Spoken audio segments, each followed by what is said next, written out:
You just realized your business needed to hire someone yesterday. How can you find amazing candidates fast? Easy. Just use Indeed. Stop struggling to get your job post seen on other job sites. With Indeed sponsored jobs, your post jumps to the top of the page for your relevant candidates, so you can reach the people you want faster. According to Indeed data, sponsored jobs posted directly on Indeed have 45% more applications than non-sponsored jobs. Don't wait any longer. Speed up your hiring right now with Indeed. And listeners of this show will get a $75 sponsored job credit to get your jobs more visibility at Indeed.com/ARTS. Just go to Indeed.com/ARTS right now and support our show by saying you heard about Indeed on this podcast. Terms and conditions apply. Hiring? Indeed is all you need.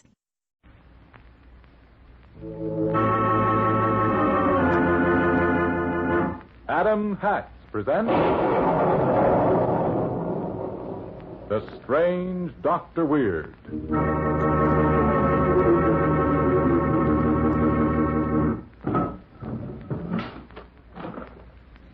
Good evening. Come in, won't you? Why, what's the matter? Surely you're not nervous. Perhaps it will calm you if I tell you a story. It's a rather odd story about a rather odd individual. You see, he was a morgue keeper. I call his story The Man Who Talked with Death.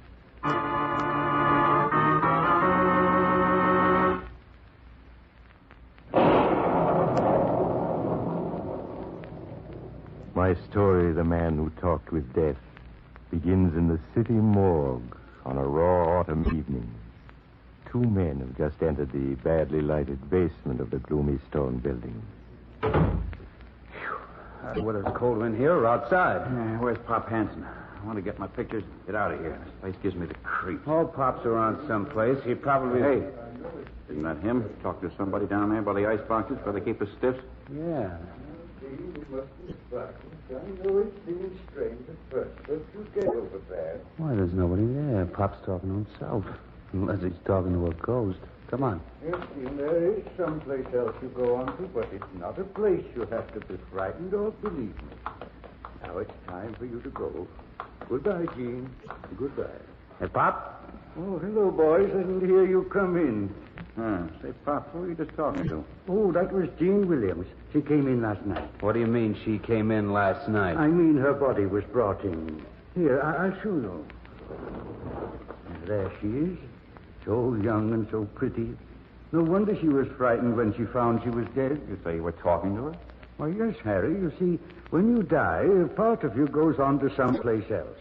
But it always stays near its body for a while till it gets used to things. It was that Jean Williams I was just talking to, of course. Pop, you've been working down here among these stiffs too long. You mean I just imagine I talk to them and they talk to me? No, Tom. It's really true. Someday you'll know I'm telling the truth. Well, maybe. Let's can the chatter. We want to get the picture of John Wainwright. Wainwright? Yes, they brought him in last night.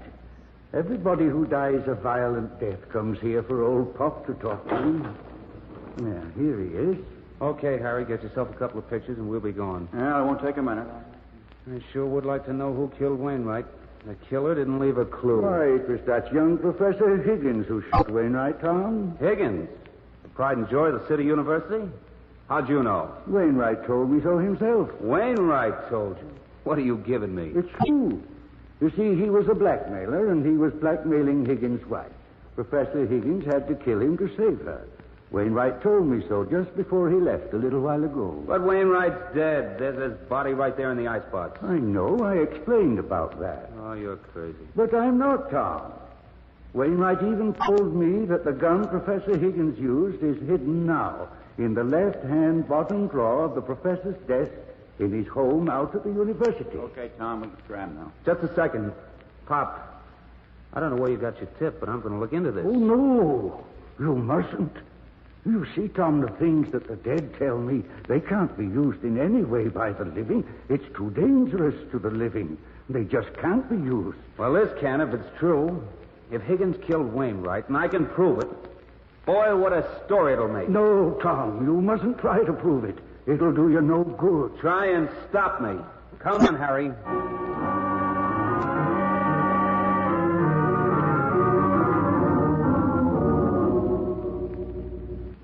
Thanks very much, Dean. Goodbye. There you are, gentlemen. You've just talked to the Dean himself on the phone, and he's told you I was playing cards at his home at 11 o'clock last night. Does that satisfy you? Yes, Professor Higgins.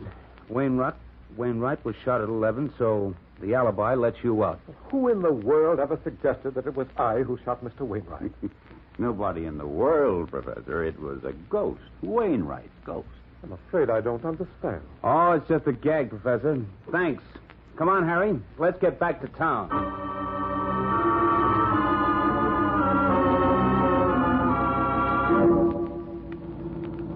I told you the whole thing was a wild goose chase. You don't mean you really believe that crazy stuff Pop told us about talking to Wainwright's ghost? No, of course not.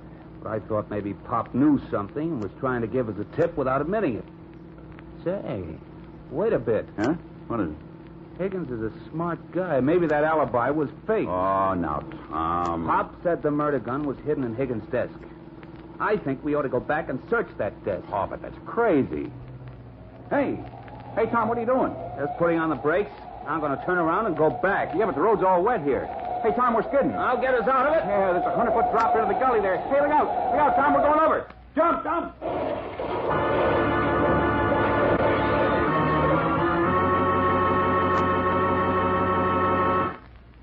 While my pimples go away and we all wait to learn what happens next, I'd like to ask Dr. Weird a question. Yes, young man.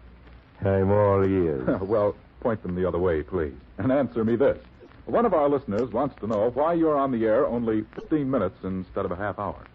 If we can scare people half to death in 15 minutes, why take twice as long?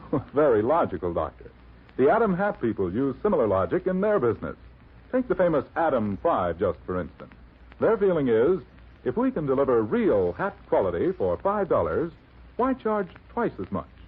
And so on with Atom hats in every price range. Every Atom hat might well sell for more. Master craftsmen design every Atom style, up to the minute in fashion, correct in the best of good taste.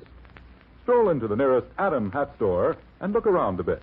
Try on a few that strike your fancy. You'll find perfect fit, perfect style, and perfect price. And Atom does something for a man. Now, Dr. Weird.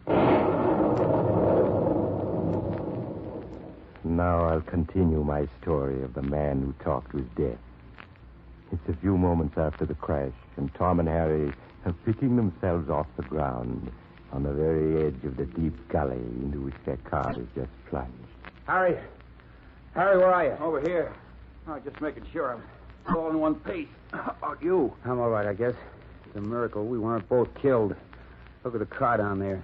Folded up like an accordion. Yeah, I got the car door open. I saw we were going over and must have both been thrown clear, but now what are we going to do? We're going back to the university. And we're going to get into Higgins' office and see if the murder gun is really there in his desk.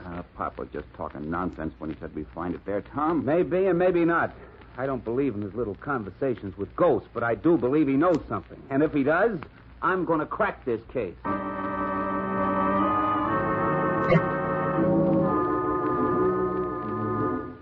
A short time later, Tom and Harry reached Professor Higgins' residence again and gained entrance to his office unseen through an open window. Okay, here's the desk. Which drawer did Pop say? In the bottom left-hand one. Oh, this is the one, then. And it's open. And there is a gun here. Look. Yeah. 45 automatic. And Pop was right. You bet he was. And he was also right when he said Professor Higgins shot Wainwright. Higgins faked his alibi. Here, I'll get the gun out with you. No, don't touch it. The cops will have to find the gun here in this desk to be convinced it really belongs to Higgins. Yeah, of course. Then let's call him and get him out here. No, not yet. We're going back to the morgue and ask Pop a few questions. Back to the morgue? Hey, Tom, listen. You suppose Wainwright really could have told Pop all this after he was dead? Of course not. That stuff of talking to the stiffs is a lot of malarkey. Pop knows something, and he's hiding it. We're going to find out what he knows and how, and then we're going to break the biggest story this town has ever seen.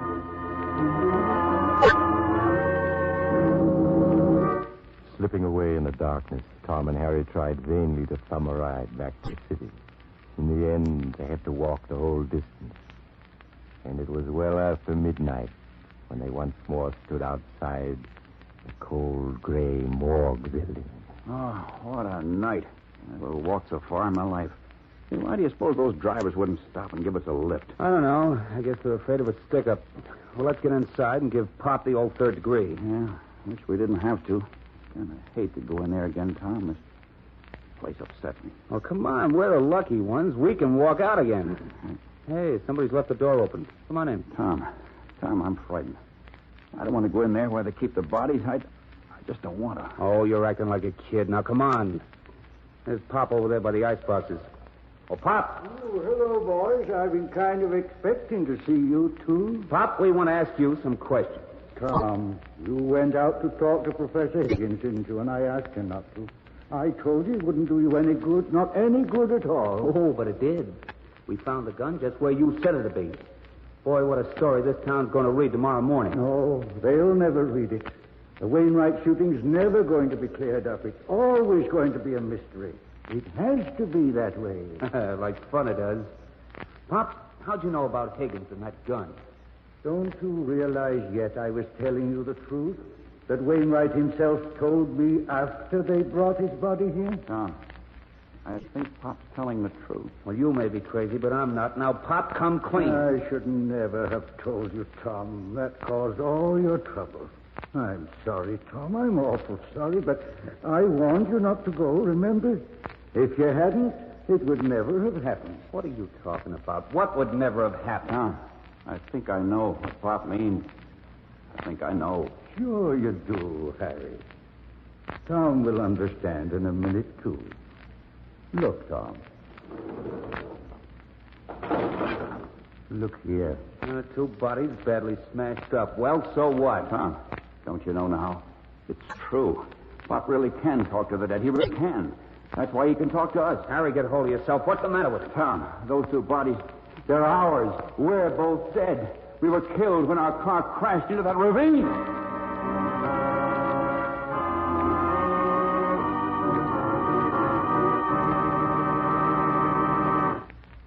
So Pop could talk to the dead after all. At least Tom and Harry found the proof very convincing. But if you find it hard to believe, why not drop in at the morgue and see for yourself?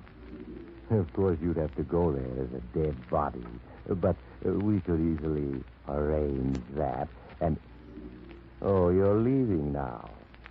Well, perhaps you'll drop in again soon. I'm always home. Just look for the house on the other side of the cemetery. The house of Dr. Weird. You just realized your business needed to hire someone yesterday. How can you find amazing candidates fast? Easy. Just use Indeed. Stop struggling to get your job post seen on other job sites. With Indeed sponsored jobs, your post jumps to the top of the page for your relevant candidates, so you can reach the people you want faster. According to Indeed data, sponsored jobs posted directly on Indeed have 45% more applications than non-sponsored jobs. Don't wait any longer. Speed up your hiring right now with Indeed. And listeners of this show will get a $75 sponsored job credit to get your jobs more visibility at Indeed.com/ARTS. Just go to Indeed.com/ARTS right now and support our show by saying you heard about Indeed on this podcast. Terms and conditions apply. Hiring? Indeed is all you need.